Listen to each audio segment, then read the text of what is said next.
skipped. But, you know, we have done quite a lot this year so far. Would you agree with me? Yes, we have. We've done quite a lot. So you should be so proud of yourself that you've absorbed all these content, you know, and all these knowledge. What is left is just to apply it. To apply it. So let's have a look at, we are still continuing with the requirements, by the way. And the reason why we are looking at these requirements is because we want these requirements to cultivate and provide seamless customer experience to customers. If there's seamless customer experience, it means that there's retention, it means that there's acquisition, and all those that we discussed under business requirements. So as usual, do you want to give us a recap of what we've just done in lesson 104?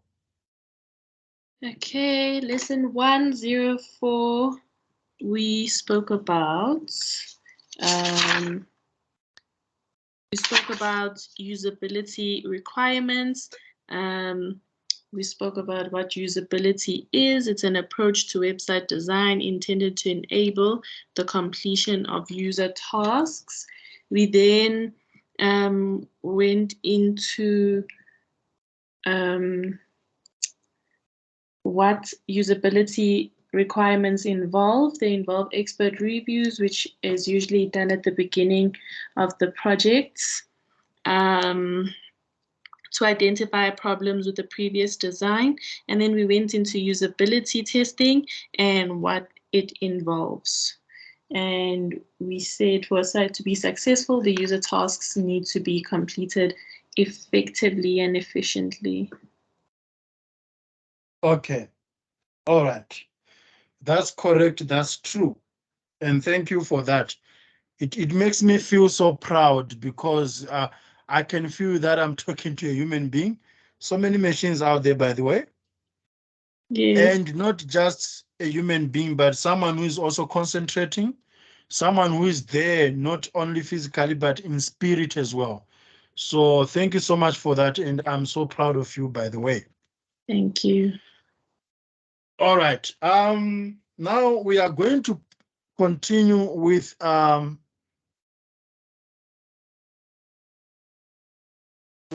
requirements. We are going to be looking at web accessibility. And I think I spoke about this last week when I spoke about presence. That, you know, brains sometimes could mislead themselves, saying that we are present everywhere, but they are not interacting. They are just present. So they need to be alive. I think I explained that.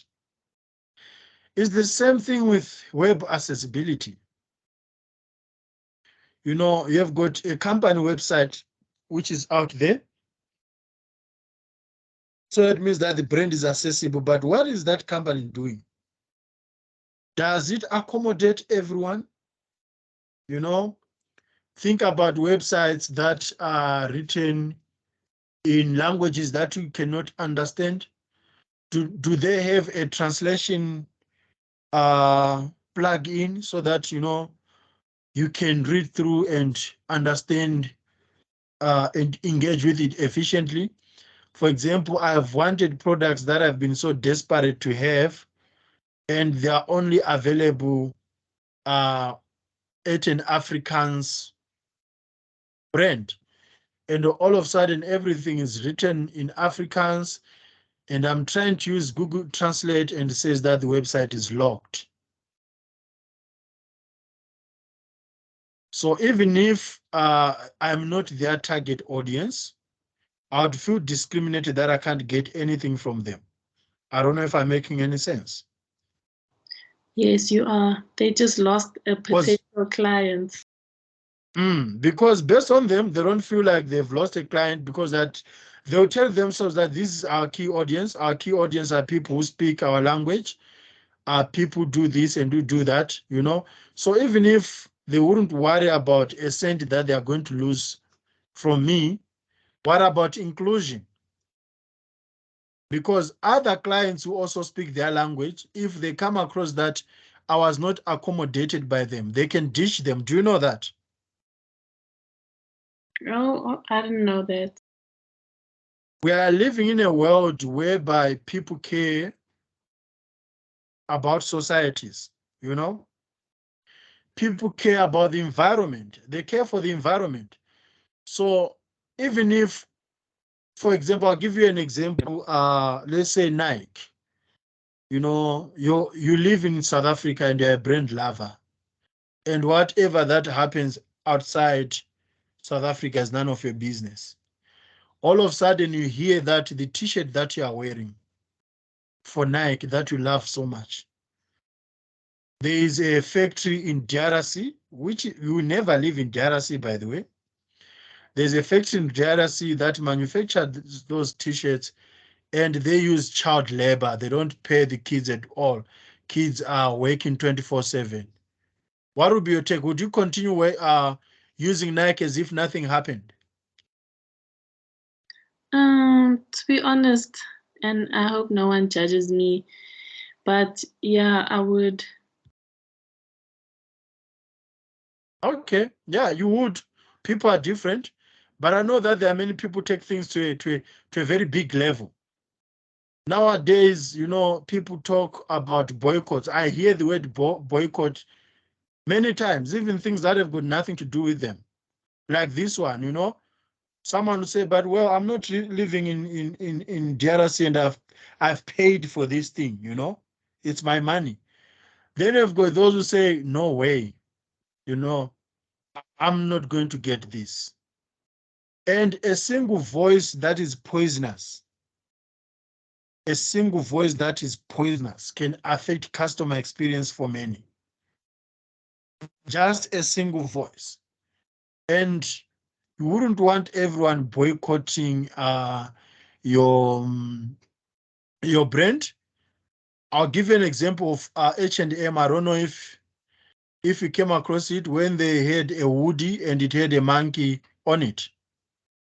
Oh, yes, I remember that.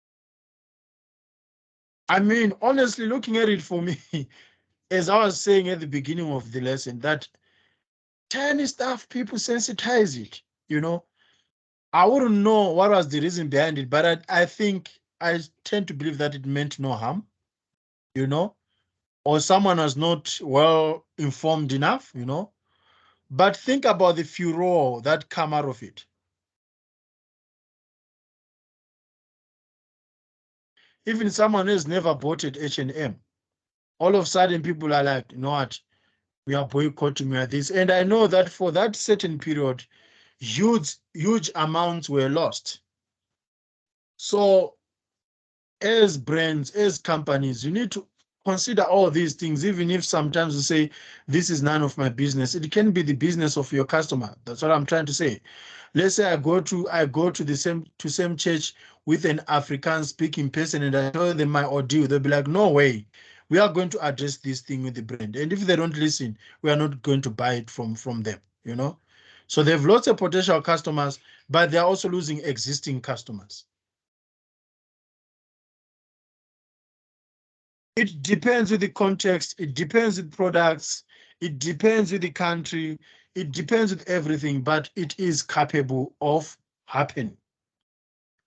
So it's all about allowing users of a website to interact with it, regardless of disability, you know, one may have be. So many countries have specific accessibility legislation subject to websites. You know, I think we spoke about this when we're doing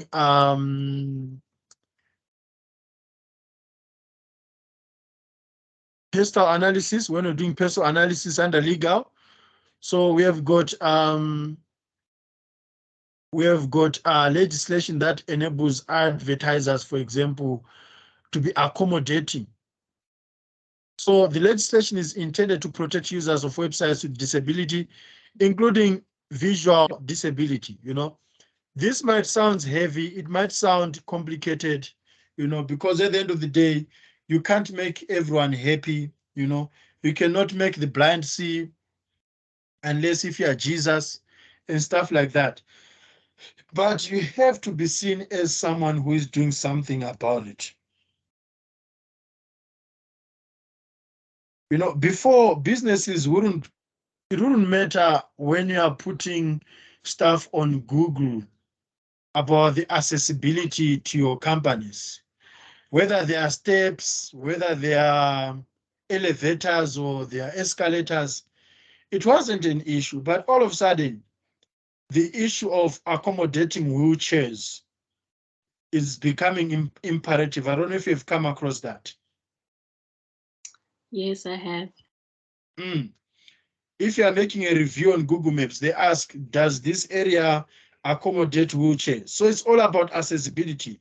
How do your customer access you as a brand? It also happens with websites, you know, though this requires people who have got deep expertise, especially in terms of colors that are too bright, colors that are too dull. Some people would like to put on glasses in order to be on a website because whatever that they are seeing, or maybe the size of the font, it's either affecting their eyes or they cannot see properly. Do you use glasses, Rezia? Yes, I do. Because I've come across students, even in class, when you are using the projector, all of a sudden they are putting on glasses because they want to see clearly.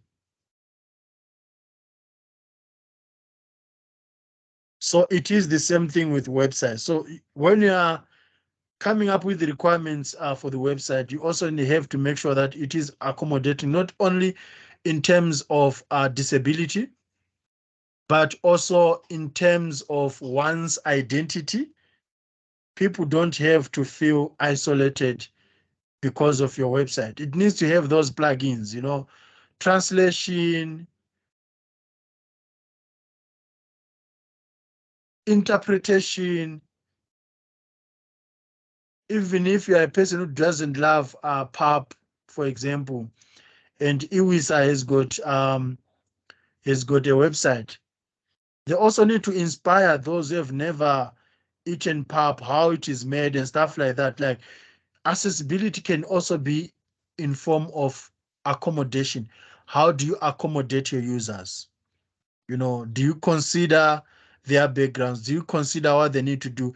Especially if there's a large portion of your users. Remember, I said you have to make money. So if there's a large portion, it means that you might be losing a huge, large portion of potential revenue here. Is it making any sense? Yes, it is. Okay, so that's it about accessibility. But I've never come across that if you do not do these things, you can be fined for compliance and stuff like that. As they say, many countries have specific accessibility, so you never know. You know, there are people with different conditions out there, people with autism, for example, you know, people with bipolar and all these unfortunate medical conditions, you know, and you need to know how your content won't trigger the manifestations or discriminate them one or the other. Then we've got personalization requirements.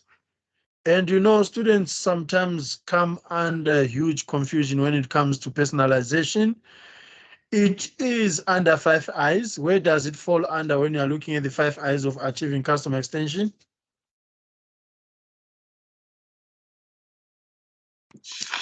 Oh man, the 5 eyes. Always give me a second, please. I'm gonna answer this.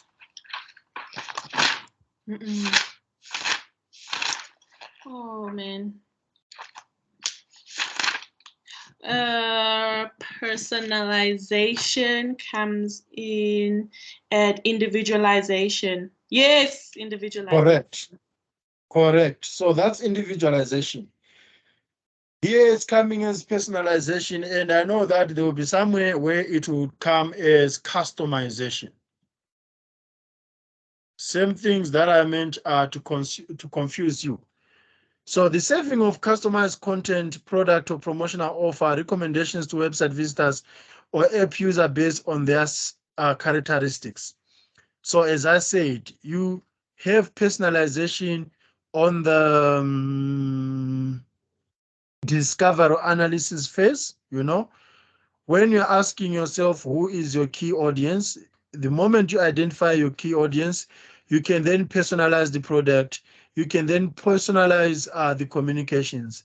For example, you and I can sit in the same room holding our devices. We go to Take-A-Lot website. It is the same website, but I can guarantee you, your page and my page are not going to be the same. Are they going to be the same? Certainly not. Mm. So the way the products are laid out and their prices it's not going to be the same, even if uh it's take a lot, maybe I'm going to see most of stuff that are DIY, and I'm going to see stuff that are this, but it is the same. Why are we not landing on the same page? Is personalization. Many websites nowadays have got plugins in terms of algorithms, whereby they can look at the context, they can look at your behavior, they can look at your history with the website, as well as your personal characteristics. So all of a sudden, if you bought something to do with makeup, you're going to be exposed to many makeup brands, even if you're not looking for makeup. And I'm sure that these are the stuff that I'm talking about because you've come across yourself, right? You've come across them. Yes. Mm. So the aim is to deliver more relevant experiences that improve conversion and engagement. So the moment you are delivering content, the moment you are exposing users to the products that talks to their personality, that they can relate with at personal level, they have that sense of belonging, they don't feel lost. Somehow mentally you'd think the brand knows you personally, you know. All of a sudden, you're like, I think Coca-Cola knows me. That's why they did this, you know. So those are the personalization is a key ingredient to customer experience. Because if the engagement, remember we said customer experience is how the brand interacts and engage with their customers throughout the buying journey.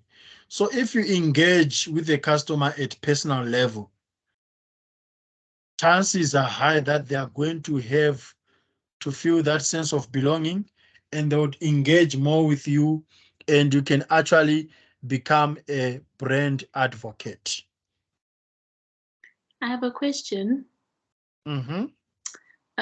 In terms of personalization, how is it done from the back end perspective? Like, is there technology that is perhaps identifying the user's trends and then using those trends to put out content, or how does it work?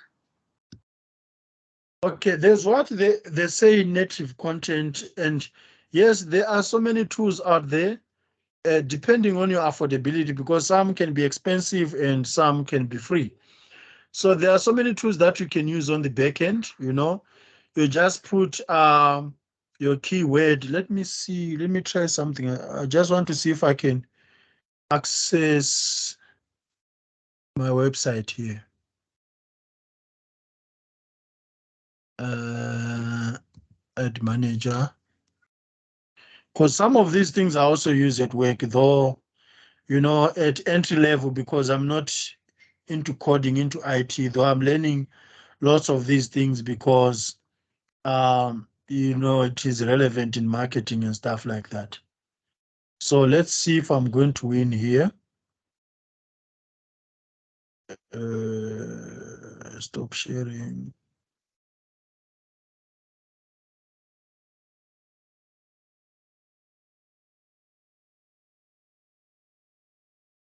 Okay, so I'm on Google Ad Manager where we normally place the ads. So these ads appear on the website that I work on, that I manage. Let me see if there are any orders.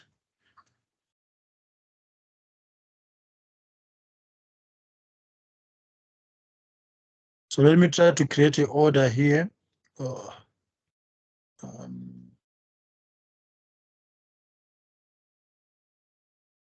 okay, let me try to create an order quickly and see if I can do that. Just say brand, and say X. Nowadays you can't even put X because it will mean Twitter. Say X. Oh, yes. Then I say create new order. Then I choose the advert, whether it's going to be display or audio. I say display advert. Then you could see here, just scrolling down. On the inventory, can you see where there are ticks? Yes. You can have custom targeting. Oh, all of this done on Ad Manager. Yes. So custom targeting, you can say who you want to target, or 25-year-old youths. Geography, where are they based? Can you see that? Yes. And then you can explore the traffic data. Okay.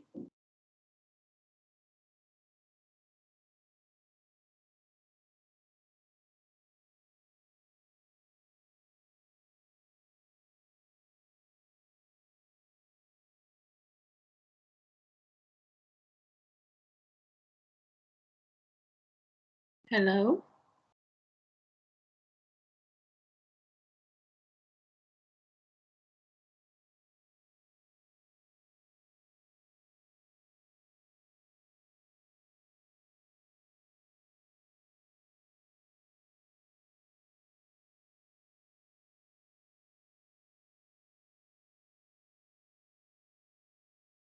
Hello?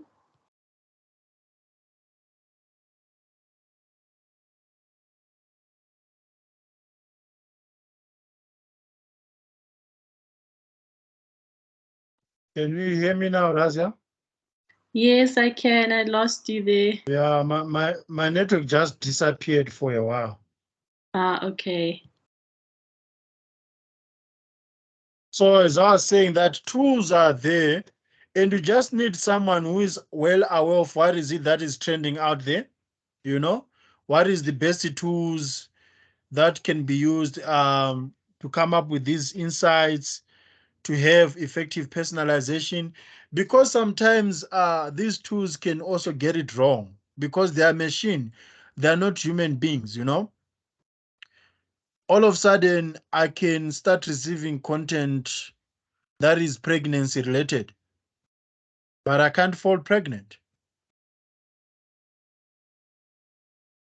So based on the framework that the algorithm is working on, it can also get it wrong, depending on whatever data that it is being fed with. Or for example, let's say a female uses my phone for a month, and all of a sudden I'm using it back. Based on the history or however she was using the phone, I'm now getting stuff that are feminine, but I'm not female myself. I don't know if I'm making any sense. Yes, you are.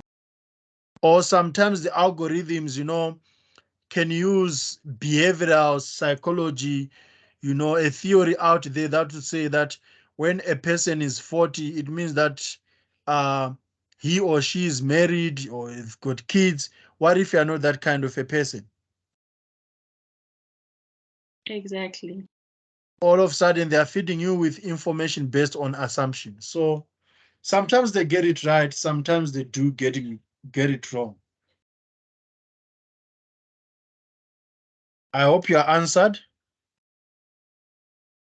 Yes, I am. Thank you. Okay, any more questions?